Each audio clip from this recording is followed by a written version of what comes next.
Alors bonjour à vous, aujourd'hui j'avais envie d'aborder un sujet important, comment se reconstruire après avoir été en relation avec un pervers narcissique. Alors pour vous aujourd'hui, un cadeau, c'est gratuit, 100% gratuit, une formation étalée sur 3 jours pour vous reconstruire après un pervers narcissique. 3 étapes, 3 jours, le lien est dans la description. On va voir ensemble les 3 étapes et surtout des exercices pratiques. Parce qu'aujourd'hui on entend trop souvent trop de blabla, mais on ne sait pas quoi faire réellement.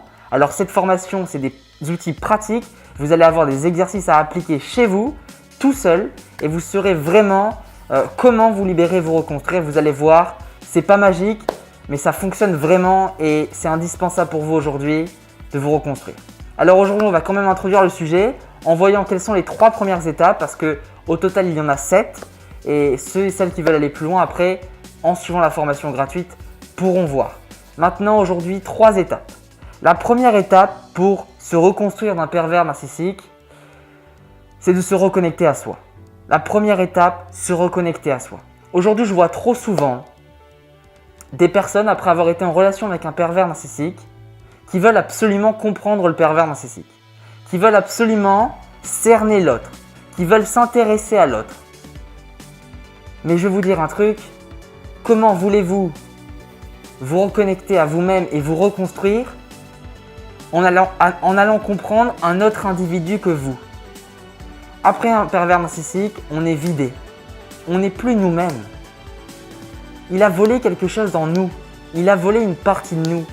Et aujourd'hui, le plus important, c'est de retrouver cette partie de vous. C'est peut-être de retrouver cette joie de vivre que vous aviez avant. C'est peut-être de retrouver cette énergie. De retrouver qui êtes-vous, votre être véritable. C'est le plus important. Alors se reconnecter à soi, ça passe par qui je suis, qu'est-ce que j'aime, quelles sont mes passions, mes émotions, qu'est-ce que je ressens, mes goûts, mes intérêts, qu'est-ce que je veux pour moi. C'est passer par plusieurs questions, mais c'est surtout passer par un temps avec soi. La phase de reconnexion à soi, c'est une phase égoïste, mais ce n'est pas le même égoïsme que le pervers narcissique a lui, c'est un égoïsme bienveillant. Passer par une phase d'égoïsme, c'est être capable de se dire « Ok, là aujourd'hui, ce qui compte, c'est moi. » Et encore une fois, pour être bien avec les autres, il faut d'abord être bien avec soi. Pour pouvoir aider les autres, il faut d'abord s'aider soi-même. Pour pouvoir donner un maximum aux autres et partager, il faut s'aider et se partager à soi. Et pour comprendre les autres, il faut d'abord se comprendre à soi-même. Parce que comment je peux comprendre l'autre si moi-même je ne me comprends pas? C'est pas possible. La clé aujourd'hui pour vous, passez du temps avec vous-même, vraiment. C'est tout simple, dans le programme gratuit offert, on voit les exercices, vous allez voir, ça va être super. Mais déjà, prenez conscience de ça, reconnectez-vous à vous-même. Arrêtez de penser aux autres, aujourd'hui, pensez à vous. Et une fois que vraiment, vous sentirez que là, ça y est, vous vous êtes retrouvés, juste vous retrouver aujourd'hui, là, vous pourrez aller voir les autres. Mais seulement quand vous vous serez retrouvés vous-même. La deuxième étape pour se reconstruire après un pervers narcissique, c'est de développer son imagination. Alors, l'imagination, c'est vraiment ce qui peut vous sauver la vie. Je vais vous dire un truc. Aujourd'hui, il y a beaucoup d'adultes qui sont mal dans leur peau, qui ne vivent pas la vie qu'ils aimeraient vivre.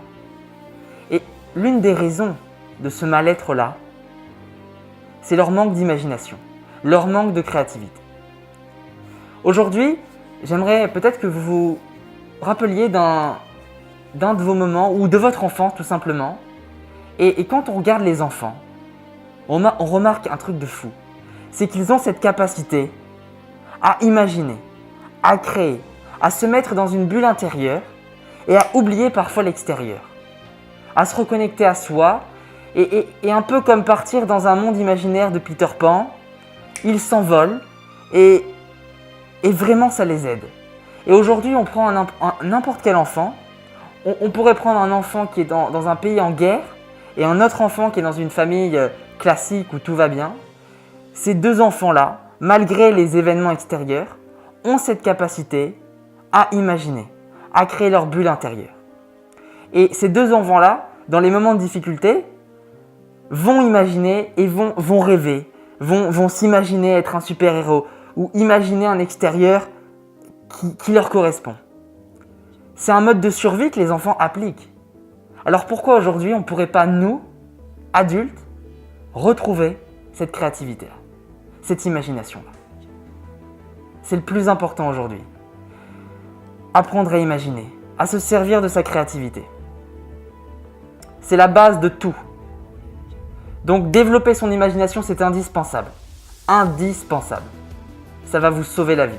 Et en plus de ça, si on pense au pervers narcissique, il n'a pas d'imagination, il n'a pas de créativité, il n'a pas de sensibilité.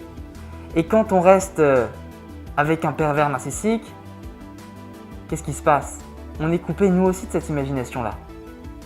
Encore une fois, notre entourage nous influence. Les gens aujourd'hui qu'on côtoie le plus nous influencent. Et ça, on ne peut pas l'oublier. C'est une vérité qui est vraiment vraie. Et donc rester avec un pervers narcissique, c'est déjà se couper de nos ressources intérieures, de notre sensibilité. Et aujourd'hui, il y a des gens qui veulent dire qu'il faudrait couper nos émotions, il faut résister, il faut être dur. Mais non, pas du tout. Et donc ça nous emmène à la troisième étape pour se reconstruire, d'apprendre à gérer ses émotions. C'est pas couper ses émotions, c'est pas les anéantir, non, c'est les utiliser. Il y a des gens qui vont vous dire il faut résister, il faut pas avoir d'émotions, il faut tout couper. Pas du tout. Pas du tout. Aujourd'hui, vous devez utiliser vos émotions. Vous devez apprendre à choisir quelles émotions vous voulez pour vous. Orientez vos émotions. Les émotions aujourd'hui, c'est indispensable parce que trop souvent, on est maîtrisé par nos émotions. Alors moi, je vous invite à les maîtriser avant qu'elles ne vous maîtrisent. Et dans le programme gratuit offert en lien dans la description, on voit des exercices pour justement apprendre à les gérer complètement. Donc, gérez vos émotions, développez votre imagination et se reconnecter à soi. 3 étapes clés pour vous, les amis. Donc, la formation gratuite est dans la description. Commencez la formation, commencez le processus, les exercices. Faites-le vraiment avec envie et détermination. Décidez de suivre à fond. Profitez-en. C'est pas payant, c'est offert. Alors parfois, quand on fait des choses gratuites, les gens n'y vont pas. C'est ma façon de vous aider. C'est un cadeau. Alors profitez-en vraiment. Merci à vous.